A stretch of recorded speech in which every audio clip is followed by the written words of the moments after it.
Hello friend, तो आज इस वीडियो में डिस्कस करेंगे UP TGT PGT Hindi subject related कुछ मोस्ट इम्पॉर्टेंट 50 क्वेश्चन। तो इसके पहले अगर अभी तक आपने इस चैनल को सब्सक्राइब नहीं किया तो चैनल को सब्सक्राइब जरूर कर लें। तो चलिए स्टार्ट करते हैं फर्स्ट क्वेश्चन से। पहला क्वेश्चन क्या है? इतिहास एक ऐसा दर्शन है जो दृष्टांतों के द्वारा शिक्षा प्रदान करता है। इस कथन के प्रतिपादक हैं। तो इसके ऑप्शन है, ऑप्शन नंबर ए क्या है? हीगल। ऑप्शन बी क्या है? कार्लाइल। ऑप्शन सी क्या है? कांत। और ऑप्शन डी क्या है? विको। तो इसका राइट आंसर क्या हो जाएगा? Option number B Carlyle. इस कथन के क्या है? इस कथन को किसने कहा है? तो कार्लाइल ने कहा। नेक्स्ट क्वेश्चन देखते हैं। अगला क्वेश्चन क्या है? तो नेक्स्ट क्वेश्चन बताया जा रहा है, साहित्य का इतिहास बदलती हुई अभिरुचियों और संवेदनाओं का इतिहास होता है जिसका संबंध आर्थिक और चिंतनात्मक परिवर्तन से। इस कथन के प्रतिपादक हैं। तो आपको बताना है कि ये कथन किसने कहा है। तो इसके ऑप्शन है, ऑप्शन ए क्या है? आचार्य रामचंद्र शुक्ल। ऑप्शन बी क्या है? डॉक्टर नागेंद्र। ऑप्शन सी क्या है? हजारी प्रसाद द्विवेदी। और ऑप्शन डी क्या है? रामकुमार वर्मा। तो इसका राइट आंसर क्या हो जाएगा? इस कथन को किसने कहा है? तो डॉक्टर नागेंद्र ने कहा है। अगला क्वेश्चन देख लेते हैं। नेक्स्ट क्वेश्चन क्या है? विद्वान मोद तरंगिणी के लेखक हैं। तो विद्वान मोद तरंगिणी किसकी रचना है ये बताना है आपको। तो इसके ऑप्शन है, ऑप्शन ए क्या है? भिखारी दास। ऑप्शन बी क्या है? सुब्बा सिंह। ऑप्शन सी क्या है? हरिश्चंद्र। और ऑप्शन डी क्या है? हरि राय। तो इसका राइट आंसर क्या हो जाएगा? ऑप्शन नंबर बी होगा। बी में क्या बताया जा रहा है? सुब्बा सिंह इसकी रचना के लेखक हैं। किसके? मोद तरंगिणी। विद्वान मोद तरंगिणी के लेखक कौन है? सुब्बा सिंह। नेक्स्ट क्वेश्चन देख लेते हैं। अगला क्वेश्चन क्या है? निम्नलिखित से कृति व कृति की दृष्टि से असुमेलित विकल्प है, यानी कि किसकी कौन सी रचना नहीं है, आपको बताना है कौन सा गलत है इसमें से। तो इसके ऑप्शन है, ऑप्शन नंबर ए क्या है? भक्तमाल ध्रुवदास। ऑप्शन बी क्या है? कवि नामावली शूदन। ऑप्शन सी क्या है? भक्तमाल नाभादास। और ऑप्शन डी क्या है? कवित रत्नाकर महेश दत्त। तो इसका राइट आंसर क्या हो जाएगा? Option number D Kavit Ratnakar Mahesh Dutt की नहीं है, ये असुमेलित है, बाकी ये तीनों सही हैं। अगला क्वेश्चन देख लेते हैं। नेक्स्ट क्वेश्चन क्या बताया जा रहा है? निम्न में से मोनियर विलियम की रचना है। तो आपको बताना है कि कौन सी रचना मोनियर विलियम की है। तो इसके ऑप्शन है, ऑप्शन नंबर ए क्या है?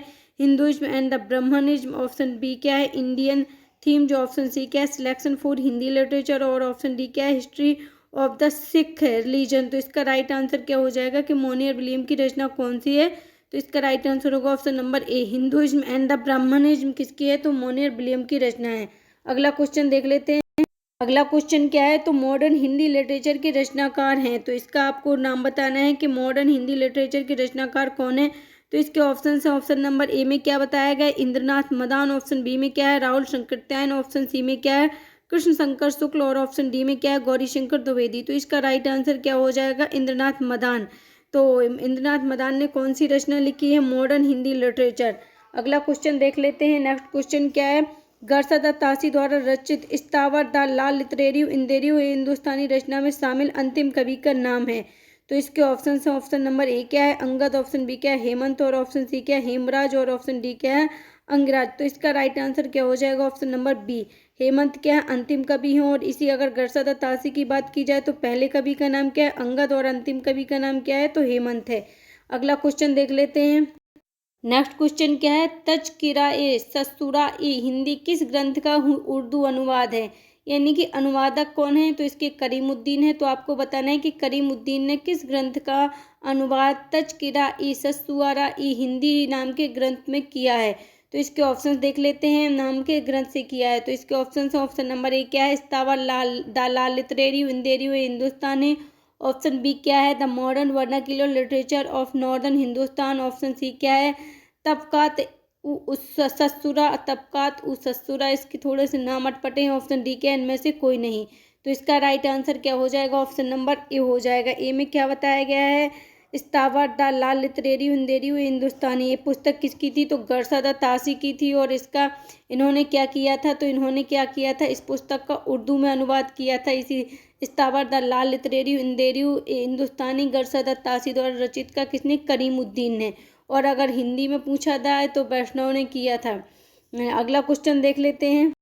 तो इसी का यानी कि गरसदा तासी की जो बुक थी स्थावर द लाल लिटरेरी इंदेरियो हिंदुस्तानी का, तो इसका तज़किरा-ए सस्तूरा के नाम से तो किसने किया था?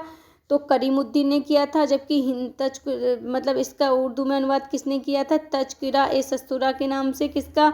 स्थावर द लाल लिटरेरी इंदेरियो हिंदुस्तानी का। तो करीमुद्दीन ने किस में किया था? उर्दू भाषा में। जबकि पूछा जाए कि हिंदी में इसी का यानी कि स्थावर द लाल लिटरेरी इंदेरी का हिंदी में किसने किया था? तो लक्ष्मी सागर वैष्णव ने किया था। किसमें? हिंदी भाषा में। आई होप आप समझ गए होंगे। नेक्स्ट क्वेश्चन देख लेते हैं। अगला क्वेश्चन क्या है, शिव सिंह सरोज का सही प्रकाशन वर्ष क्या है। तो यानी कि शिव सिंह सरोज का प्रकाशन कब हुआ था आपको बताना है। ये पुस्तक किसकी थी, तो ठाकुर शिव सिंह सेंगर की पुस्तक का नाम है। तो इसके ऑप्शन है, ऑप्शन नंबर ए क्या है 1839 ईस्वी, ऑप्शन बी क्या 1878 ईस्वी, ऑप्शन सी क्या 1883 ईस्वी, ऑप्शन डी क्या 1884 ईस्वी। तो इसका राइट आंसर क्या हो जाएगा, ऑप्शन नंबर सी होगा 1883 ईस्वी में क्या हुआ था, इसका प्रकाशन हुआ था किसका, शिव सिंह सरोज का। अगला क्वेश्चन देख लेते हैं। नेक्स्ट क्वेश्चन क्या, निम्नलिखित में से किस पुस्तक के लिए आचार्य शुक्ल ने बड़ा व्रत संग्रह शब्द का प्रयोग किया है। तो इसके ऑप्शन है, ऑप्शन नंबर ए क्या है स्थावर द ला लिटरेरी उंदेरी वे हिंदुस्तानी, ऑप्शन बी क्या है the modern vernacular literature of northern Hindustan, और ऑप्शन सी क्या है शिव सिंह सरोज, और ऑप्शन डी क्या है मिश्र बंधु विनोद। तो इसका राइट आंसर हो जाएगा कि यानी कि आचार्य रामचंद्र शुक्ल ने किस पुस्तक के लिए बड़ा बृहत संग्रह नाम का शब्द का यूज किया है। तो इसका राइट आंसर हो जाएगा the modern vernacular literature of northern Hindustan. ये पुस्तक किसकी थी, तो जॉर्ज ग्रियर्सन की थी। नेक्स्ट क्वेश्चन देख लेते हैं। अगला क्वेश्चन क्या है, मिश्र बंधु विनोद के द्वितीय भाग का प्रकाशन वर्ष है। तो इसके ऑप्शन है, ऑप्शन ए क्या है 1913, ऑप्शन बी क्या 1929, और ऑप्शन सी क्या 1931, और ऑप्शन डी क्या 1934। तो इसका राइट आंसर क्या हो जाएगा, ऑप्शन नंबर ए यानी कि 1913 ईस्वी में मिश्र बंधु विनोद के द्वितीय भाग का प्रकाशन हुआ था। अगला क्वेश्चन देख लेते हैं। नेक्स्ट क्वेश्चन क्या, निम्न में से कौन मिश्र बंधु नहीं है। तो मिश्र बंधु में 3 लोगों के नाम आते हैं, यानी कि 3 भाई थे मिश्र बंधु। तो आपको बताना है कि इनमें से कौन एक नहीं है जो मिश्र बंधुओं में नहीं सम्मिलित है। तो इसके ऑप्शन है, ऑप्शन नंबर ए क्या है कृष्ण बिहारी मिश्र, ऑप्शन बी क्या है श्याम बिहारी मिश्र, ऑप्शन सी क्या है सुखदेव बिहारी मिश्र, ऑप्शन डी क्या है गणेश बिहारी मिश्र। तो इसका राइट आंसर क्या हो जाएगा, कौन मिश्र बंधु में सम्मिलित नहीं है। तो कृष्ण बिहारी मिश्र मिश्र बंधु में नहीं आते हैं, जबकि श्याम बिहारी, सुखदेव और गणेश बिहारी ये तीनों भाई थे जो कि मिश्र बंधु के नाम से जाने गए। अगला क्वेश्चन देख लेते हैं। नेक्स्ट क्वेश्चन क्या है, हिंदी नवरत्न पुस्तक के लेखक हैं। तो इसके ऑप्शन है, ऑप्शन नंबर ए क्या है रामचंद्र शुक्ल, ऑप्शन बी क्या है डॉक्टर नागेंद्र, और ऑप्शन सी क्या है रामकुमार वर्मा, ऑप्शन डी क्या है मिश्र बंधु। तो इसका राइट आंसर क्या हो जाएगा, ऑप्शन नंबर डी हो जाएगा, यानी कि मिश्र बंधु ने क्या लिखी, हिंदी नवरत्न पुस्तक लिखी है। अगला क्वेश्चन देख लेते हैं। नेक्स्ट क्वेश्चन क्या है, हिंदी कोविद रत्नमाला पुस्तक के लेखक कौन है। तो इसके ऑप्शन है, ऑप्शन नंबर ए क्या है Ramchandra Shukla, option B Nagendra, option C Ramkumar Verma, option D क्या होगा श्याम सुंदर दास। तो इसका राइट आंसर क्या हो जाएगा, ऑप्शन नंबर डी होगा श्याम सुंदर दास।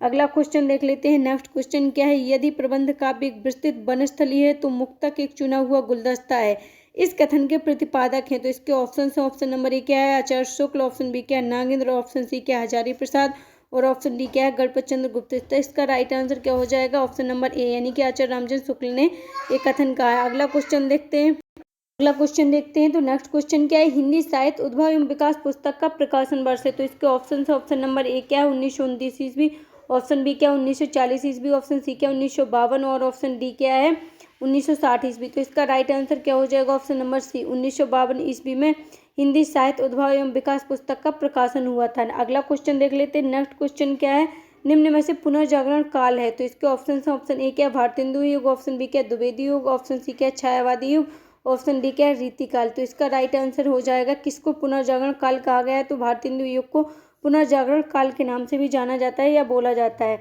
अगला क्वेश्चन देख लेते हैं। नेक्स्ट क्वेश्चन क्या है, रीति काव्य की भूमिका और महाकवि देव नामक शोध ग्रंथ के लेखक हैं। तो इसके ऑप्शन है, ऑप्शन नंबर ए क्या हरदेव वाहिरी, ऑप्शन बी क्या हरदयाल, और ऑप्शन सी क्या नागेंद्र, ऑप्शन डी क्या है रामकुमार वर्मा। तो इसका राइट आंसर क्या हो जाएगा, ऑप्शन नंबर सी होगा डॉक्टर नागेंद्र। क्या है रीति काव्य की भूमिका और महाकवि देव नामक शोध ग्रंथ के लेखक कौन है, तो डॉक्टर नागेंद्र है। अगला क्वेश्चन देख लेते हैं। नेक्स्ट क्वेश्चन क्या है, अगला क्वेश्चन है डॉक्टर रामकुमार वर्मा के अनुसार भक्ति काल का समय है। तो इसके ऑप्शन है, ऑप्शन नंबर ए में क्या बताया गया है 1350 से 1650, ऑप्शन बी में क्या है 1350 से 1650 विक्रम संवत, ऑप्शन सी में क्या है 1375 से 1700 ईस्वी, और ऑप्शन डी में क्या है 1375 से 1700 विक्रम संवत। तो इसका राइट आंसर क्या हो जाएगा, डॉक्टर रामकुमार वर्मा ने भक्ति काल का टाइम पीरियड कितना माना है, तो 1375 से 1700 विक्रम संवत के मध्य को क्या माना है, भक्ति काल का समय माना है। अगला क्वेश्चन देख लेते हैं। नेक्स्ट क्वेश्चन क्या है, डॉक्टर नागेंद्र के अनुसार छायावाद का समय है। तो इसके ऑप्शन है, ऑप्शन नंबर ए क्या है 1918 से 1936 ईस्वी, ऑप्शन बी क्या है 1918 से 1938 ईस्वी, ऑप्शन बी सी क्या है 1920 से 1936 ईस्वी, और ऑप्शन डी क्या है 1920 से 1938 ईस्वी। तो इसका राइट आंसर क्या हो जाएगा, ऑप्शन नंबर बी होगा। बी में क्या बताया गया 1918 से 1938 ईस्वी क्या माना है, डॉक्टर नागेंद्र के अनुसार छायावाद का समय है। अगला क्वेश्चन देख लेते हैं। नेक्स्ट क्वेश्चन क्या है, अगला क्वेश्चन है, किसने शालिभद्र सूरी को हिंदी का प्रथम कवि माना है? तो इसके ऑप्शंस आप देख सकते हैं, डॉक्टर रामकुमार वर्मा ए, ऑप्शन बी क्या है शिव सिंह सेंगर, ऑप्शन सी क्या है गणपत चंद्र गुप्त, ऑप्शन डी क्या है बच्चन सिंह। तो इसका राइट आंसर क्या हो जाएगा? ऑप्शन नंबर सी हो जाएगा। गणपत चंद्र गुप्त ने किसको माना है? तो शालिभद्र सूरी को हिंदी का प्रथम कवि माना है। अगला क्वेश्चन देख लेते हैं, नेक्स्ट क्वेश्चन, जबकि रामकुमार वर्मा ने किसको माना है? तो स्वयंभू को माना है। और बच्चन सिंह ने किसको माना है? तो विद्यापति को माना है। ये पूछे जाते हैं कि किसने किसको पहला कवि माना है। नेक्स्ट क्वेश्चन देख लेते हैं, अगला क्वेश्चन क्या है, आचार्य हजारी प्रसाद द्विवेदी के अनुसार हिंदी का प्रथम कवि क्या है? तो इसके ऑप्शन है, ऑप्शन ए क्या है मुंज, ऑप्शन बी क्या है विद्यापति, ऑप्शन सी क्या है अब्दुल रहमान, ऑप्शन डी क्या है चंद्रवरदाय। तो इसका राइट आंसर क्या हो जाएगा? आचार्य हजारी प्रसाद द्विवेदी ने किसको माना है? तो अब्दुल रहमान को माना है। और जबकि राजा मुंज को किसने माना है? भोज और मुंज को माना है शुक्ल जी ने। और विद्यापति को मैं बता चुकी हूँ किसने माना है, तो वो बच्चन सिंह ने माना है। तो इसका राइट आंसर क्या हो जाएगा? Option number C Abdul Rahman हो जाएगा। अगला क्वेश्चन देख लेते हैं, नेक्स्ट क्वेश्चन क्या है, हिंदी साहित्य का विवेचनात्मक इतिहास पुस्तक के लेखक हैं? तो इसके ऑप्शन है, ऑप्शन ए क्या है रामकुमार वर्मा, ऑप्शन बी क्या है गणपत चंद्र गुप्त, ऑप्शन सी क्या है सूर्यकांत शास्त्री, और ऑप्शन डी क्या है रमाशंकर प्रसाद। तो इसका राइट आंसर क्या हो जाएगा? सूर्यकांत शास्त्री क्या है हिंदी साहित्य का विवेचनात्मक इतिहास पुस्तक के लेखक हैं। अगला क्वेश्चन देख लेते हैं, नेक्स्ट क्वेश्चन क्या है, आदिकाल को आधार काल कहने वाले विद्वान हैं? तो इसके ऑप्शन है, ऑप्शन ए क्या है मोहन अवस्थी, ऑप्शन बी क्या है शंभुनाथ सिंह, ऑप्शन सी क्या है वासुदेव सिंह, और ऑप्शन डी क्या है शैलेश जैदी। तो इसका राइट आंसर क्या हो जाएगा? मोहन अवस्थी ने क्या कहा? आदिकाल को आधार काल कहा है। किसने? मोहन अवस्थी ने। मोस्ट इंपॉर्टेंट है। नेक्स्ट क्वेश्चन देख लेते हैं, अगला क्वेश्चन क्या है, राहुल संकृत्यायन के अनुसार आदिकाल का नाम है? तो आपको थोड़ा सा देखने में प्रॉब्लम हो सकती है, लेकिन आप सुनते रहें। तो इसके ऑप्शन है, ऑप्शन नंबर ए क्या है संधि या चरण काल, ऑप्शन बी क्या है सिद्ध सामंत काल, ऑप्शन सी क्या है बीज बापन काल, ऑप्शन डी क्या है वीर काल। तो इसका राइट आंसर क्या हो जाएगा? ऑप्शन नंबर बी होगा। राहुल संकृत्यायन ने आदिकाल को क्या नाम दिया है? तो सिद्ध सामंत काल दिया है। जबकि संधि या चारण काल किसने दिया है? तो संधि या चारण काल डॉक्टर रामकुमार वर्मा ने दिया है। इसके बाद अगर बीज बापन काल की बात करें तो महावीर प्रसाद द्विवेदी ने कहा है। और वीर काल किसने कहा है? तो विश्वनाथ प्रसाद मिश्र ने कहा है वीर काल। इसका नेक्स्ट क्वेश्चन देख लेते हैं, तो इसका राइट आंसर क्या हो जाएगा? ऑप्शन नंबर बी होगा। अगला क्वेश्चन क्या है? अगला क्वेश्चन है उत्तर अपभ्रंश के नामकरण के संबंधों में असुमेलित विकल्प है? तो इसके ऑप्शन देख लेते हैं, ऑप्शन नंबर ए क्या है पुरानी हिंदी चंद्रधर शर्मा गुलेरी ने कहा है, यानी कि उत्तर अपभ्रंश को नाम क्या नाम दिया है किस कवि ने? तो पुरानी हिंदी चंद्रधर शर्मा गुलेरी ने कहा है। ऑप्शन बी क्या है अवहट्ट भोला शंकर व्यास ने कहा है, ऑप्शन सी क्या है देसिल वायना विद्यापति ने कहा, ऑप्शन डी क्या है इनमें से कोई नहीं।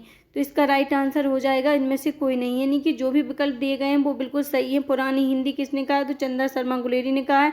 किसको? उत्तर अपभ्रंश भाषा को। जबकि अवहट्ट किसने कहा है? तो भोला शंकर व्यास ने कहा है। और देसिल वायना किसने कहा है? तो विद्यापति ने कहा है। देसिल वायना सज्जन मिट्ठा, इनकी पंक्तियां भी बहुत फेमस हैं। किसको? तो उत्तर अपभ्रंश को। नेक्स्ट क्वेश्चन देख लेते हैं, अगला क्वेश्चन क्या है? नेक्स्ट क्वेश्चन है निम्न में से किस रचना का प्रकाशन 1865 ईस्वी में अंग्रेज कलेक्टर चार्ल्स एलियट के द्वारा करवाया गए थे? मोस्ट इंपॉर्टेंट क्वेश्चन है। तो इसके ऑप्शंस हैं, ऑप्शन नंबर ए क्या है पृथ्वीराज रासो, ऑप्शन बी क्या है बीसलदेव रासो, ऑप्शन सी क्या है परमाल रासो, और ऑप्शन डी क्या है खुमान रासो। तो इसका राइट आंसर क्या हो जाएगा? चार्ल्स एलियट के द्वारा किसका प्रकाशन करवाया गया था? तो इसका राइट आंसर हो जाएगा परमाल रासो। 1865 ईस्वी में करवाया गया था। ये फर्रुखाबाद के कलेक्टर थे उस टाइम पे, जिस टाइम पे इसका प्रकाशन करवाया गया था। और परमाल रासो को और किस नाम से जाना जाता है? तो आला खंड के नाम से जाना जाता है। और परमाल रासो की रचना किसने की थी? तो जगनिक ने की थी। तो इसका राइट आंसर क्या हो जाएगा? ऑप्शन नंबर सी होगा। नेक्स्ट क्वेश्चन देख लेते हैं, अगला क्वेश्चन क्या है? परमाल रासो आला खंड के रचयिता जगनिक किस राजा के दरबार में रहते थे? तो ये मोस्ट इंपॉर्टेंट ये भी क्वेश्चन है। तो इसके ऑप्शन ए क्या है सोमप्रभ देव के दरबार में, ऑप्शन बी क्या है परिमर देव के दरबार में, ऑप्शन सी क्या है सुप्रभ देव के दरबार में, ऑप्शन डी क्या है महादेव के दरबार में। तो इसका राइट आंसर क्या हो जाएगा? ऑप्शन नंबर बी परमर देव के दरबार में इनको परमाल भी बोला जाता है। तो इसका राइट आंसर क्या होगा? Option number B. अगला क्वेश्चन देख लेते हैं, नेक्स्ट क्वेश्चन क्या है? निम्नलिखित में से किस रचना के गीतों की गेय परंपरा के मुख्य केंद्र वैसवाड़ा, महोबा या बुंदेलखंड माने जाते हैं? तो इसके ऑप्शन है, ऑप्शन नंबर ए क्या है बीसलदेव रासो, ऑप्शन बी क्या है परमाल रासो, ऑप्शन सी क्या है खुमान रासो, ऑप्शन डी क्या है हमीर रासो। तो इसका राइट आंसर क्या हो जाएगा? ऑप्शन नंबर बी होगा परमाल रासो, जिसको आलाखंड के नाम से भी जाना जाता है। ये कहाँ पर फेमस है? तो ये बैसवाड़ा, महोबा, बुंदेलखंड। अगर प्रदेशों की बात की जाए तो उत्तर प्रदेश और उत्तराखंड के कुछ एरिया में आलाखंड को पढ़ा जाता है या गाया जाता है। अगला क्वेश्चन देख लेते हैं, नेक्स्ट क्वेश्चन क्या है? अजमेर के राजा विग्रहराज चतुर्थ एवं मालवा के भोज परमार की पुत्री राजमती की प्रेम कथा का वर्णन किस ग्रंथ में है? मोस्ट इंपॉर्टेंट क्वेश्चन है। तो इसके ऑप्शन है, ऑप्शन नंबर ए क्या है, बीसलदेव रासो, ऑप्शन बी क्या है, परमार रासो, ऑप्शन सी क्या है, पृथ्वीराज रासो, ऑप्शन डी क्या है, हम्मीर रासो। तो इसका राइट आंसर क्या हो जाएगा, बीसलदेव रासो में इसका वर्णन किया गया है। किसका, अजमेर के राजा विग्रहराज चतुर्थ को इनको बीसलदेव भी बोला गया है। और परमार की पुत्री राजमती को इनके 4 सर्गों में विभाजित किया गया है इसको। और बीसलदेव रासो की रचना किसने की है, तो बीसलदेव रासो की रचना की है दलपति विजय ने की है। नहीं, बीसलदेव रासो की किसने की है, तो नरपति नाल ने की है रचना।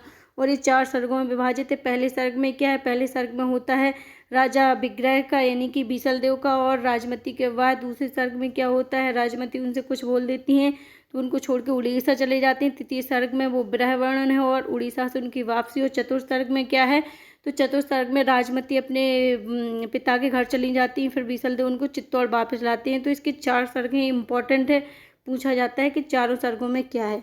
तो इसका राइट आंसर हो जाएगा ऑप्शन नंबर ए यानी कि बीसलदेव रासो। अगला क्वेश्चन देखते हैं। नेक्स्ट क्वेश्चन क्या है, प्राकृत पेंगलम रचना की संकलन करता है। तो इसके ऑप्शन है, ऑप्शन नंबर ए क्या है, विद्याधर, ऑप्शन बी क्या है, श्रीधर, ऑप्शन सी क्या है, शांगधर, ऑप्शन डी क्या है, लक्ष्मीधर। तो इसका राइट आंसर क्या हो जाएगा, इसकी संकलनकर्ता की बात की गई तो इसका राइट आंसर हो जाएगा ऑप्शन नंबर डी यानी कि लक्ष्मीधर। प्राकृत पेंगलम की में अगर बात की जाए तो किन किन किन कवियों की रचनाओं को सम्मिलित किया गया है, तो शांगधर, विद्याधर इनकी रचनाओं को सम्मिलित किया गया है। शांगधर, विद्याधर, जलहड़, बब्बर इन 4 कवियों की रचनाओं के संकलन को ही क्या कहा गया है, तो प्राकृत पेंगलम कहा गया। और इसका संकलन किसने किया है, तो लक्ष्मीधर ने किया है। तो इसको आप याद रखना, इसका राइट आंसर हो जाएगा ऑप्शन नंबर डी हो जाएगा। अगला क्वेश्चन क्या, अगला क्वेश्चन आता है, प्राकृत पेंगलम ने निम्न में से किस कवि के पदों को शामिल किया गया है। तो आप देख सकते हैं नेक्स्ट क्वेश्चन यही है। तो इसके ऑप्शन है, ऑप्शन नंबर ए क्या है, शांगधर, ऑप्शन बी क्या है, विद्याधर, ऑप्शन सी क्या है, बब्बर या जज्जल। तो इसका राइट, और ऑप्शन डी क्या, उपरोक्त सभी। तो इसका राइट आंसर क्या हो जाएगा, उपरोक्त सभी यानी कि इन 4 कवियों की रचनाओं को या इनके 4 कवियों के जो पद थे उनको संकलित किया गया किसमें, प्राकृत पेंगलम में। और किसने किया है, तो लक्ष्मीधर ने किया है। मोस्ट इंपॉर्टेंट है, किसने संकलन किया है इसका, प्राकृत पेंगलम का, तो लक्ष्मीधर ने किया है। नेक्स्ट क्वेश्चन देख लेते हैं। अगला क्वेश्चन क्या आता है, तो नेक्स्ट क्वेश्चन आता है विजयपाल रासो यानी कि नाल सिंह भट्ट की रचना है क्या विजयपाल रासो। तो आपको बताना है इसकी भाषा क्या है। तो इसके ऑप्शंस हैं, ऑप्शन नंबर ए क्या है, डिंगल, ऑप्शन बी क्या है, पिंगल, ऑप्शन सी क्या है, अभ्रंश, ऑप्शन डी क्या है, राजस्थानी। तो इसका राइट आंसर हो जाएगा, इसकी भाषा की बात की जाए तो राजस्थानी हो। और अगर राजस्थानी ही शब्दों का, ये डिंगल और पिंगल क्या है, तो ये डिंगल और पिंगल 2 शैलियाँ हैं किसकी, आदिकाल या वीरगाथा काल की। तो ये डिंगल में कैसी भाषा आती है, तो डिंगल में ब्रज भाषा की प्रमुखता होती है और इसमें कोमल शब्दावली का यूज किया जाता है किसमें, पिंगल में। जबकि डिंगल में क्या होता है, राजस्थानी शब्दों का अधिक यूज होता है और कर्कश शब्दावली का यूज होता है किसमें, डिंगल में। तो आपको इसमें बताना था कि किस भाषा का यूज हुआ है, तो राजस्थानी भाषा का किसमें, विजयपाल रासो में। और अगर वीरगाथा काल की शैलियों की बात की जाए तो 2 शैलियाँ थी, एक डिंगल शैली, एक पिंगल शैली। पिंगल शैली कोमल और अच्छे शब्द थे और डिंगल शैली कर्कश भाषा का यूज था। आपको याद रखना है, पूछा जाता है। अगला क्वेश्चन देख लेते हैं। नेक्स्ट क्वेश्चन क्या है, आचार या फागु व चरित्र का संबंध किस साहित्य से माना जाता है। तो इसके ऑप्शन है, ऑप्शन नंबर ए क्या है, सिद्ध साहित्य, ऑप्शन बी क्या है, जैन साहित्य, ऑप्शन सी क्या है, नाथ साहित्य, ऑप्शन डी क्या है, वैष्णव साहित्य। तो इसका राइट आंसर क्या हो जाएगा, ऑप्शन नंबर बी होगा, जैन साहित्य से माना जाता है। आचार, फागु व चरित्र का संबंध जैन साहित्य से माना जाता है। अगला क्वेश्चन देख लेते हैं। नेक्स्ट क्वेश्चन क्या है, निम्न में से शालिभद्र सूरी की रचना नहीं है। तो आपको बताना है इनमें से कौन सी नहीं है। ऑप्शन है, ऑप्शन नंबर ए क्या है, भारतेश्वर बाहुबली रास, ऑप्शन बी क्या है, पंच पांडव चरित्र रास, ऑप्शन सी क्या है, बुद्धिरास, और ऑप्शन डी क्या है, चंदन वाला रास। तो इसका राइट आंसर क्या हो जाएगा, ऑप्शन नंबर डी, चंदन वाला रास शालिभद्र सूरी की नहीं बल्कि किसकी, आशुक कवि की रचना है। बल्कि ये तीनों, और जो तीनों रचना यानी कि भारतेश्वर बाहुबली, पांच पांडव चरित्र रास और बुद्ध रास, ये तीनों रचनाएं किसकी हैं, तो शालिभद्र सूरी की रचनाएं हैं। और भारतेश्वर बाहुबली रास में भारतेश्वर और बाहुबली 2 भाई हैं, इनका वर्णन किया गया है। पांच पांडव चरित्र में क्या है, तो पांच पांडव चरित्र में क्या है, अहिंसात्मक वर्णन है, यानी कि इसमें कोई हिंसा का युद्ध का वर्णन नहीं, बहुत शालीन और सभ्य तरीके से दिखाया गया। पांच पांडव, बुद्धि रास, ये तीनों किसकी रचना है, तो शालिभद्र सूरी की रचना है। ये मोस्ट इंपॉर्टेंट है, याद रखना। अगला क्वेश्चन देख लेते हैं। नेक्स्ट क्वेश्चन क्या है, मुनि जिनविजय ने इस रचना को जैन साहित्य की रास परंपरा का प्रथम ग्रंथ माना है। तो आपको बताना है कि मुनि जिनविजय ने किस रचना को जैन साहित्य की परंपरा का या रास परंपरा का प्रथम ग्रंथ माना है। तो इसके ऑप्शन नंबर ए क्या है, भारतेश्वर बाहुबली रास, ऑप्शन बी क्या है, पांच पांडव चरित्र रास, और ऑप्शन डी क्या है, ऑप्शन डी क्या है, बुद्धिरास। इसमें भी सेम टू सेम ऑप्शन दे दिए गए हैं। और ऑप्शन डी क्या है, चंदन वाला रास। तो इसका राइट आंसर हो जाएगा भारतीसुर बाहुबली रास को मुनि जिन विजय ने जैन साहित्य या रस साहित्य का प्रथम ग्रंथ माना है। और भारतीसुर बाहुबली रास किसकी रचना है, तो शालिभद्र सूरी की रचना है। अगला क्वेश्चन देख लेते हैं। नेक्स्ट क्वेश्चन क्या है, बिहार के नालंदा एवं तक्षशिला विद्यापीठ इसके अड्डे थे तथा बाद में ये वोट देश को चले गए थे, कौन थे। तो ये कौन थे आपको बताना है। ऑप्शन ए क्या है, सिद्ध। ऑप्शन बी क्या है, नाथ। ऑप्शन सी क्या है, जैन। ऑप्शन डी क्या है, वैष्णव। तो इसका राइट आंसर हो जाएगा सिद्ध। ये सिद्ध थे। अगला क्वेश्चन क्या है, नेक्स्ट क्वेश्चन क्या है, निम्न में से सिद्ध साहित्य की विशेषता नहीं है। तो इसके ऑप्शन है, ऑप्शन नंबर ए क्या है, तंत्र साधना पर बल। ऑप्शन बी क्या है, ब्राह्मण एवं वैदिक धर्म का खंडन। ऑप्शन सी क्या है, नारी की निंदा। और ऑप्शन डी क्या है, पंचमकार की दुष्प्रवृत्ति यानी कि दुष्वृत्ति। तो इसका राइट आंसर क्या हो जाएगा, ऑप्शन नंबर सी। सिद्ध साहित्य की विशेषता कौन सी नहीं है, तो नारी निंदा सिद्ध साहित्य की विशेषता नहीं है। अगला क्वेश्चन देख लेते हैं। नेक्स्ट क्वेश्चन क्या है, किस संप्रदाय के भक्त तिलक के बीज के में एक कली बिंदी का प्रयोग करते हैं। इसमें सीधी रेखा को कृष्ण का एवं काली बिंदी को राधा का प्रतीक माना गया है। तो ये मोस्ट इंपॉर्टेंट क्वेश्चन है। इसके ऑप्शन है, ऑप्शन नंबर ए क्या है, वल्लभ संप्रदाय। ऑप्शन बी क्या है, राधा वल्लभ संप्रदाय। ऑप्शन सी क्या है, निम्बार्क संप्रदाय। ऑप्शन डी क्या है, साखी संप्रदाय। तो इसका राइट आंसर हो जाएगा option number B, Radha Vallabh Sampradaya में क्या होता है कि एक ऐसी रेखा खींची जाती है और नीचे उसके यानी कि ऐसे लंबी रेखा जैसा तिलक लगाया जाता है और उसके नीचे एक बिंदी, काली बिंदी रखी जाती है। रेखा किसका प्रतीक होती है, तो कृष्ण का। और काली बिंदी किसका प्रतीक होती है, तो राधा का प्रतीक होती है। और ये किस संप्रदाय में किया जाता है, तो राधा वल्लभ संप्रदाय में वो लोग ऐसा तिलक लगाते हैं। तो उसमें काली बिंदी राधा का प्रतीक मानी जाती है। अगला क्वेश्चन देख लेते हैं। नेक्स्ट क्वेश्चन क्या है, साखी संप्रदाय या हरिदासी संप्रदाय को किसने भट्टी संप्रदाय कहकर पुकारा है। तो इसके ऑप्शन ए क्या है, आचार्य शुक्ल ने। ऑप्शन बी क्या है, मिश्रबंधु। ऑप्शन सी क्या है, ग्रियेशन। और ऑप्शन डी क्या है, शिव सिंह सेंगर। तो इसका राइट आंसर क्या हो जाएगा, ऑप्शन नंबर बी, मिश्रबंधु ने क्या कहकर पुकारा है, तो मिश्रबंधु ने कहा है क्या, साखी संप्रदाय या हरिदासी संप्रदाय को टट्टी संप्रदाय कहकर पुकारा है। तो ये किसने कहा है, मिश्रबंधुओं ने कहा है। नेक्स्ट क्वेश्चन देख लेते हैं। नेक्स्ट क्वेश्चन क्या है, निम्न में से असुमेलित विकल्प है। तो आपको बताना है कौन सा सुमेलित नहीं है। तो इसके ऑप्शन है, ऑप्शन ए क्या है, अद्वैतवाद माधवाचार्य, बिल्कुल सही है। ऑप्शन बी क्या है, अद्वैतवाद नहीं, ऑप्शन फर्स्ट में क्या था, द्वैतवाद माधवाचार्य, अद्वैतवाद शंकराचार्य, द्वैतवाद निम्बार्काचार्य। और ऑप्शन डी में क्या है, शुद्ध अद्वैतवाद रामानुजाचार्य। तो इसमें से कौन सा सुमेलित नहीं है, इसका राइट आंसर हो जाएगा ऑप्शन नंबर डी, शुद्ध अद्वैतवाद रामानुजाचार्य से रिलेटेड नहीं है, यही सही नहीं है। अगला क्वेश्चन देख लेते हैं। नेक्स्ट क्वेश्चन क्या बताया जा रहा है, तो अगला क्वेश्चन इसमें बताया जा रहा है। नेक्स्ट क्वेश्चन क्या है, निम्न में से असुमेलित विकल्प है यानी कि कौन सा सुमेलित नहीं है। तो इसके ऑप्शन है, ऑप्शन नंबर ए क्या है, उदासी संप्रदाय श्री चंद्र से रिलेटेड है। ऑप्शन बी क्या है, सत्यनामी संप्रदाय जगजीवन दास से रिलेटेड है। ऑप्शन सी क्या है, प्रणामी संप्रदाय प्राणनाथ से रिलेटेड है। ऑप्शन डी क्या है, सत्यपीर संप्रदाय सत्यपीर साहब से रिलेटेड है। तो इसमें से कौन सा सही नहीं है और सुमेलित है, तो यानी कि सुमेलित नहीं है। तो इसका राइट आंसर क्या हो जाएगा, ऑप्शन नंबर डी, सत्यपीर संप्रदाय सत्यपीर साहब से संबंधित नहीं है, वहाँ के तीनों सही हैं। अगला क्वेश्चन देख लेते हैं। नेक्स्ट क्वेश्चन क्या है, शाक्य दर्शन के प्रवर्तक हैं। तो ये तो सभी को आता होगा। इसका राइट आंसर क्या हो जाएगा, ऑप्शन नंबर ए, कपिल मुनि क्या है, शाक्य दर्शन के पतंजलि योग के हैं। तो इसका राइट आंसर क्या होगा, ऑप्शन नंबर ए होगा। अगला क्वेश्चन देख लेते हैं। नेक्स्ट क्वेश्चन क्या है, निम्न में से कीलदास द्वारा प्रवर्तित शाखा है। तो आपको बताना है कीलदास ने कौन सी शाखा का प्रवर्तन किया है। तो इसके ऑप्शंस देख लीजिए आप। इसका राइट आंसर क्या हो जाएगा, ऑप्शन नंबर ए होगा, यानी कि तापसी संप्रदाय से रिलेटेड है। अगला क्वेश्चन देख लेते हैं। नेक्स्ट क्वेश्चन क्या है, सुदामा चरित्र ग्रंथ के रचनाकार हैं। तो इसके ऑप्शन ए क्या है, दामोदर दास। ऑप्शन बी क्या है, बिहारीन दास। ऑप्शन सी क्या है, नरोत्तम दास। ऑप्शन डी क्या है, नारायण दास। तो इसका राइट आंसर क्या हो जाएगा, ऑप्शन नंबर सी, नरोत्तम दास। किससे, सुदामा चरित्र ग्रंथ के लेखक हैं, कौन से, नरोत्तम दास। ये इंपॉर्टेंट रचना है। नेक्स्ट क्वेश्चन देख लेते हैं। अगला क्वेश्चन क्या है,